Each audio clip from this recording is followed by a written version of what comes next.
All right, yes, prep. Let's get started on this video. Where we are in the course is we've completed all the big ideas, all the major themes that would be assessed on the AP exam. Those are done. And so I'm picking in these video series, I'm picking different topics that are common on the free response part of the test. This video we're going to look at straight line motion or particle motion. We're going to look at questions involving position, velocity, speed, acceleration, distance traveled. So a lot of ideas there. These two problems really encompass a wide range of ideas. If you're not feeling comfortable with the idea of physics, my recommendation would be to start with there's another video in the library that's just titled Physics, and that's a more straightforward set of problems, so I would start there. If you feel really comfortable with physics, and this is a great place for us to jump in, because these are some of the absolute hardest questions that I could come across. My goal is to complete both problems in the time that we have, but at the very least, we'll get through the first one, and if need be, I'll film the second one at a later date. So first I want to credit my source. Dixie Ross is a calculus teacher here in Texas. She does a lot of professional development for calculus teachers, and she wrote this problem that we're going to go through. I've made some small changes, not very much. We have two particles moving along the x-axis. For the time interval 0 less than or equal to t less than or equal to 5, the position of particle r is given by this function r of t equals 2 sine pi t over 3. Okay, so that's the position of particle r. The velocity of particle p, a different particle, is given by this expression v sub p. So the velocity of particle p at any time is 3t squared minus 8t plus 4. In part A, for the interval 0 less than or equal to t less than or equal to 5, find all times t during which particle p moves to the right, and we justify our answer. That should be a pretty straightforward question at this point in AP Calculus. Part B, for that same time interval, find all times t during which the two particles travel in opposite directions. Since this is the first time we've ever looked at a problem involving two particles, the idea of particles traveling in opposite directions, we're going to want to be careful. We have to show the analysis that supports our conclusion. Part C, at time t equals 1, we have to determine if the particle's speed is increasing or decreasing, and we'll talk about that.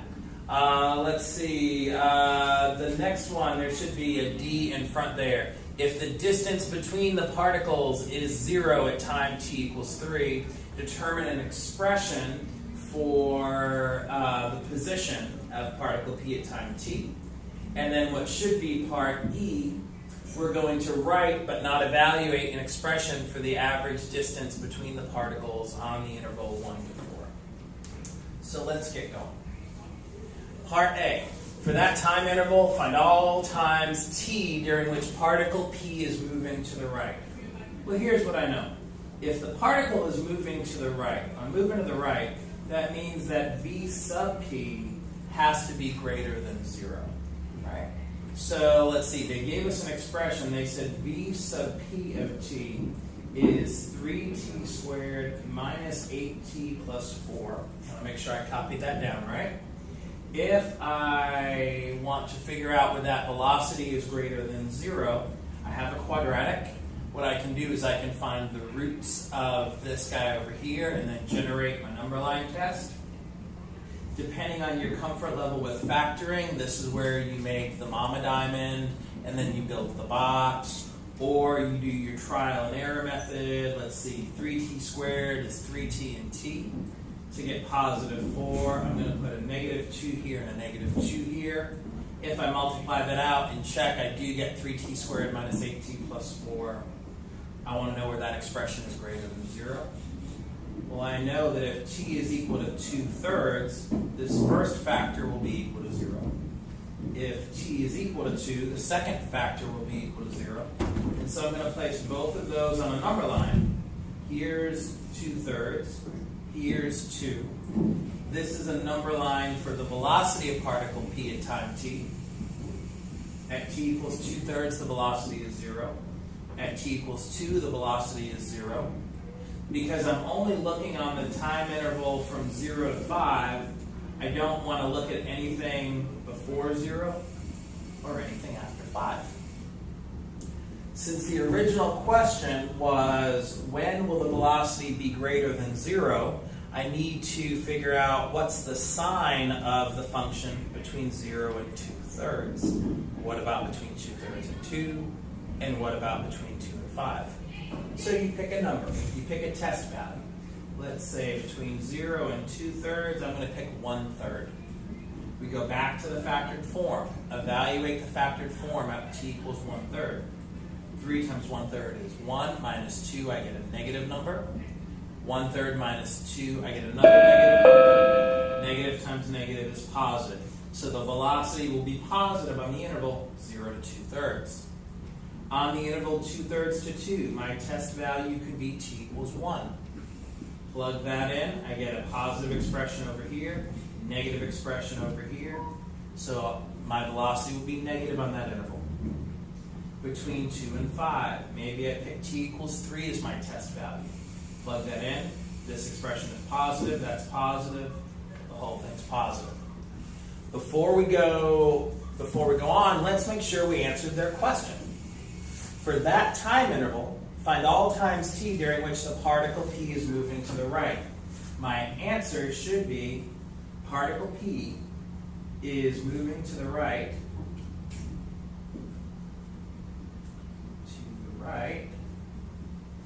when the velocity of particle p is greater than 0, strictly greater than 0, which implies I want the time interval 0 to 2/3. At 2/3, the velocity of the particle is equal to 0, so parentheses. Union, let's see, from 2 to 5. At 2, the velocity is equal to 0. I want strictly positive, so we use parentheses. At 5, the velocity would be positive, so we use brackets, and that's our final answer. That was part A. This is what I would expect is pretty straightforward for anyone in an AP Calculus course at this point. Let's move on. Part B. Find all the times t during which the two particles travel in opposite directions. Show the analysis that supports your conclusion. This one is going to fill the page. So let's see, we've got particle P and we've got particle R. If they're traveling in opposite directions, if particle P is moving to the right, then particle R is moving to the left. If particle P is moving to the right, then we're looking for the velocity to be positive. If particle R is moving to the left, then we're looking for the velocity to be negative. So particles moving in opposite direction.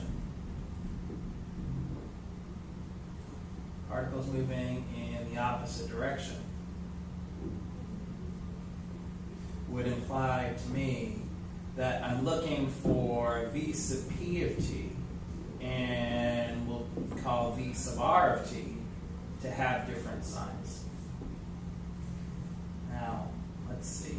In part A, we already did the hard work of determining the sign of particle P from 0 to 5.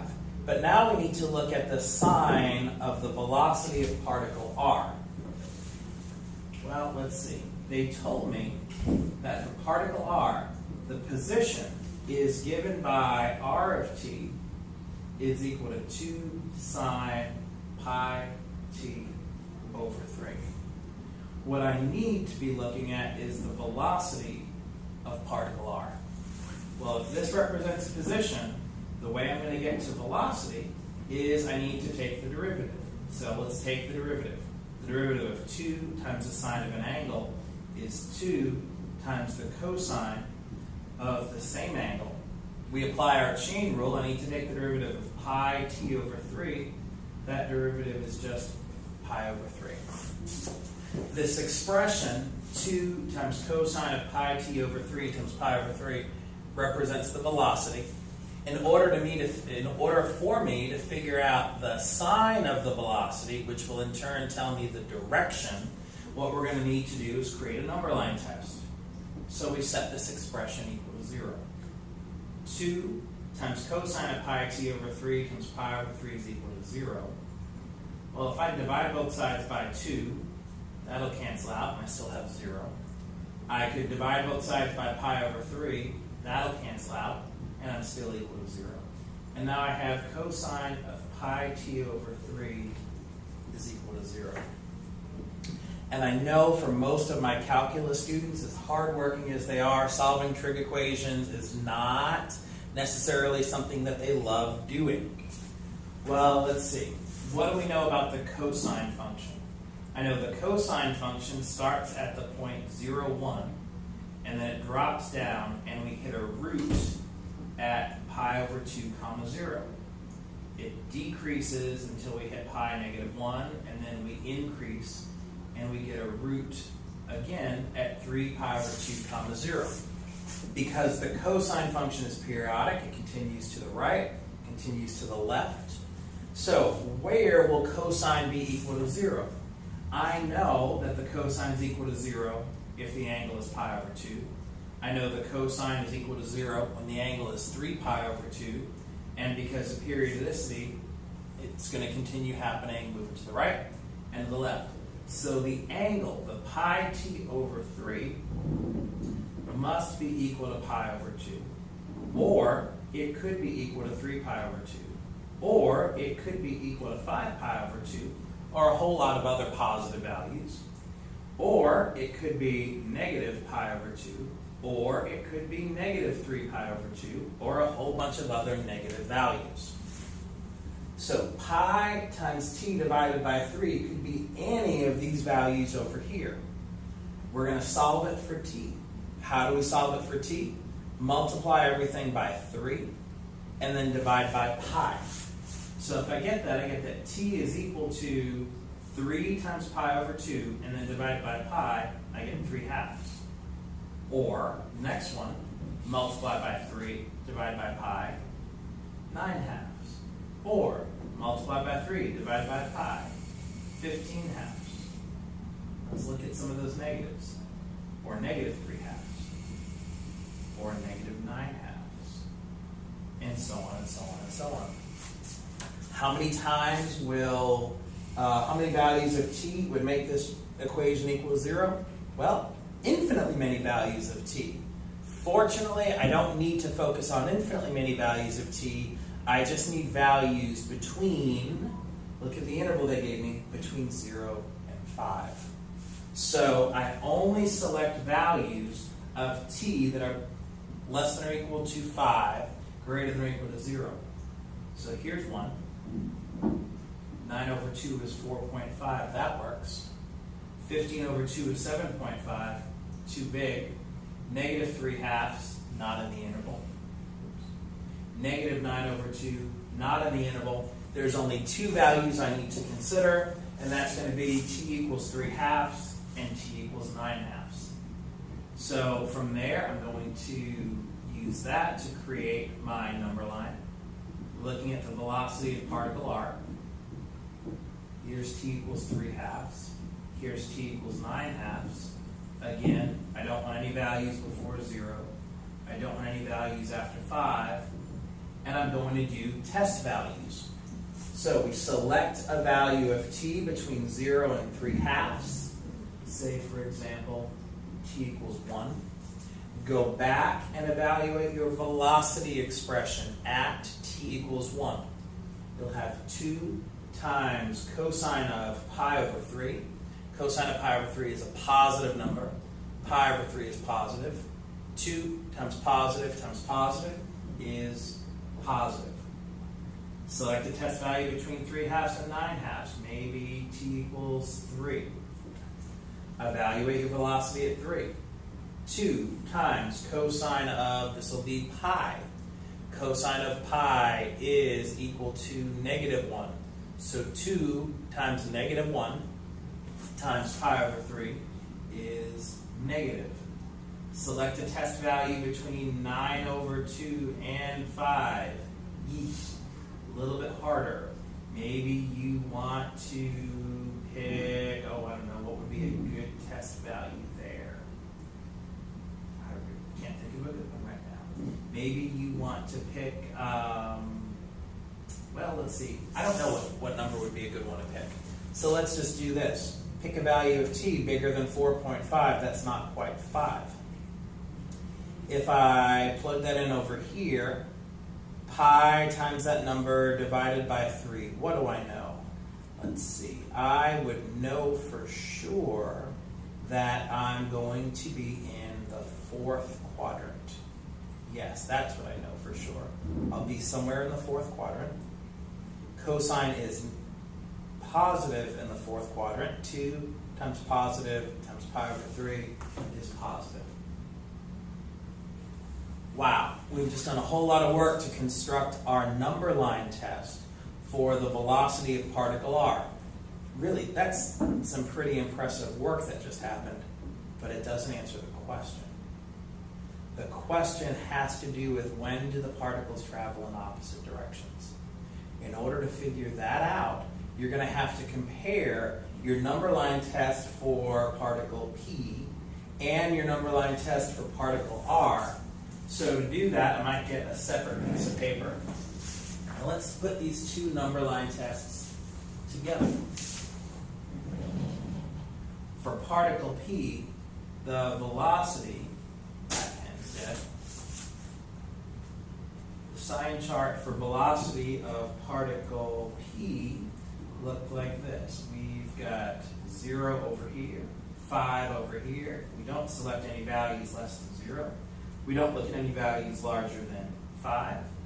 Here's 2/3. Here's 2. Went positive, negative, positive. If I create, let's see, v sub r of t, and I want to try to do this as close to scale as possible. Here's 0. Don't look at anything before 0. Here's 5. Don't look at anything after 5. The critical values that we had were 3/2 and 9/2. If that's 2/3, 3/2 would be over here.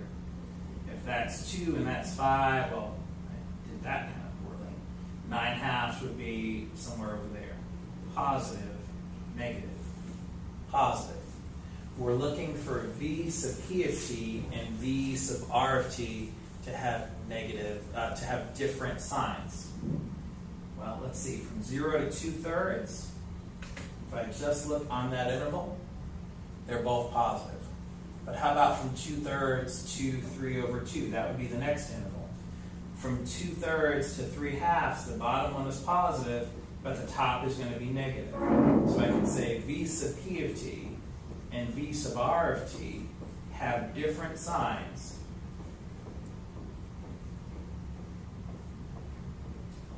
on the interval 2/3 to 3/2.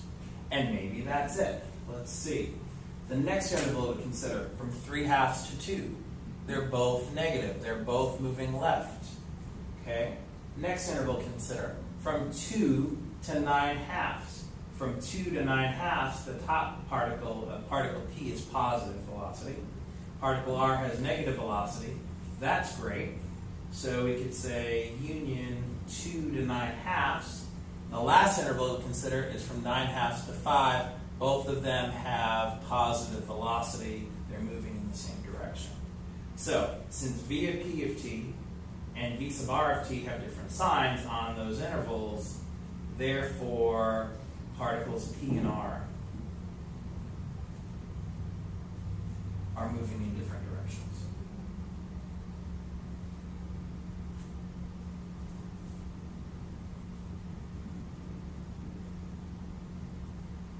On these intervals. Bravo. Part B is done. That is by far the hardest part of this problem, the lengthiest part, and also just something that we've not looked at anything similar to this in the course. And so I wanted to make sure that we captured this in the video. All right, so with that said and out of the way, let's move on to part C.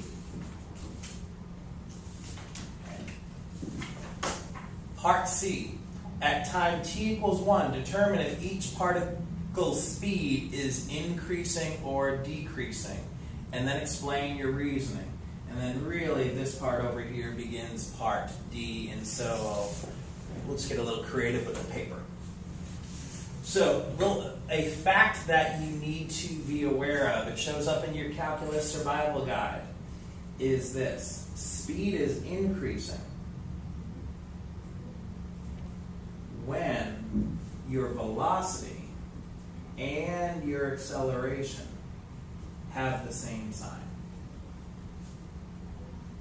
If you didn't know that, or if you didn't remember that, I would definitely jot that down. In order to claim that speed is increasing, we need to know that the velocity and the acceleration have the same sign.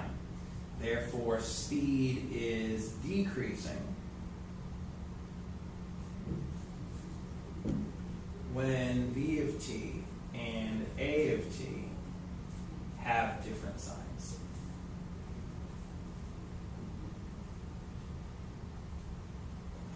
Okay, so now that we've got that fact, let's look at particle p. I think particle p is the one I want to start with. Particle p, they already told me that v sub p of t is 3t squared minus 8t plus 4. In order to make any claims about the speed, I need the acceleration of particle p. So I'm going to refer to that as a sub p of t. How do we get acceleration when we're given velocity? We take a derivative. The derivative of 3t squared minus 8t plus 4 is just 6t minus 8. There it is. All right, at t equals 1, the velocity of particle p would be 3 times 1 squared minus 8 times 1 plus 4. What is it? That's 3. Minus 8 is negative 5. Plus 4 is negative 1. The acceleration is going to be 6 times 1 minus 8. That's negative 2. I would say since a sub p of 1 and v sub p of 1 have the same sign, well, what do we know? This implies the speed of particle p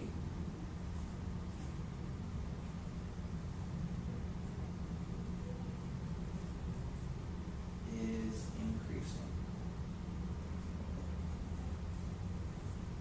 Okay, good. I was a little worried about something I'd written, but no, that's all good.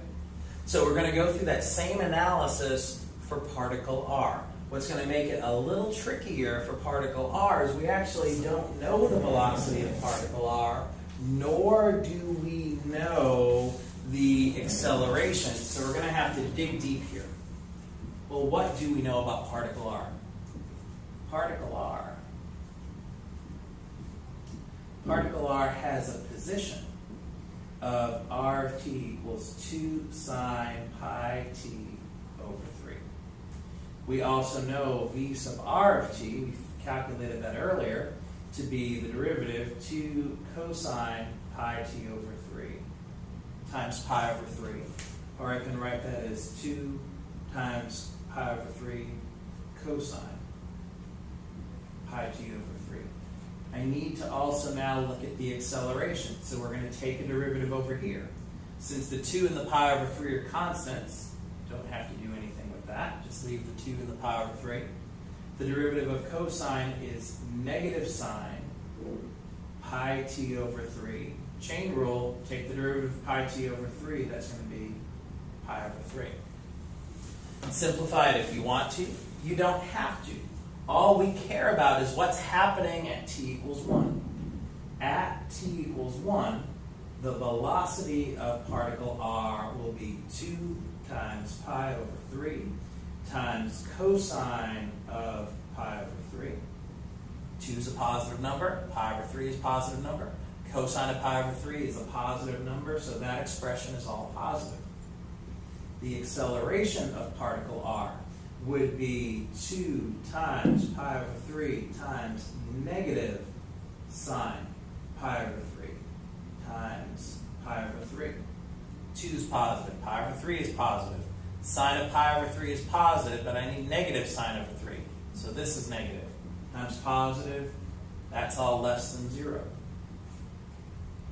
So since v sub r of 1 and a sub r of 1, we'll look at those signs. One of them is positive, one of them is negative. Since they have different signs,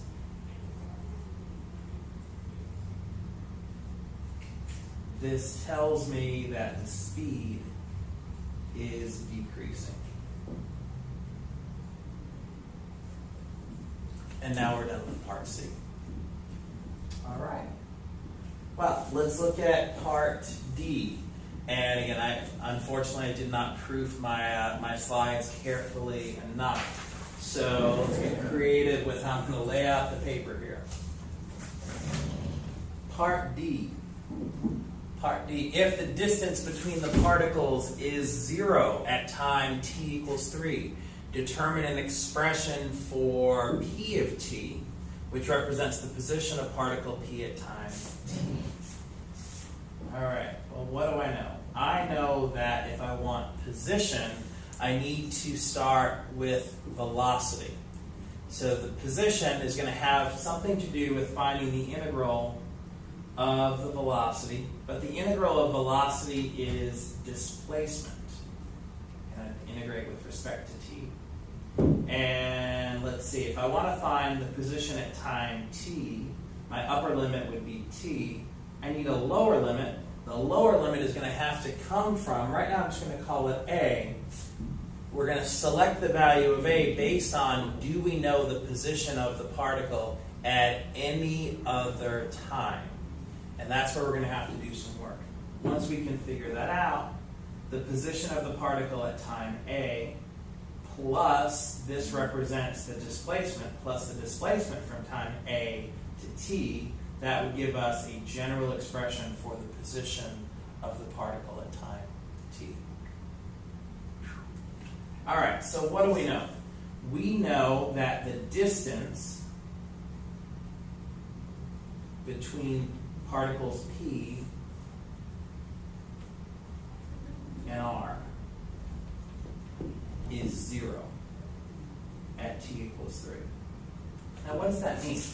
If we're saying that the distance between the particles is 0 at time t equals 3, that doesn't mean that particle p is at 0 and particle r is at 0. What we know is that the distance between them is equal to 0. So more specifically, I could say the particle p's position is exactly equal to particle r's position at time 3.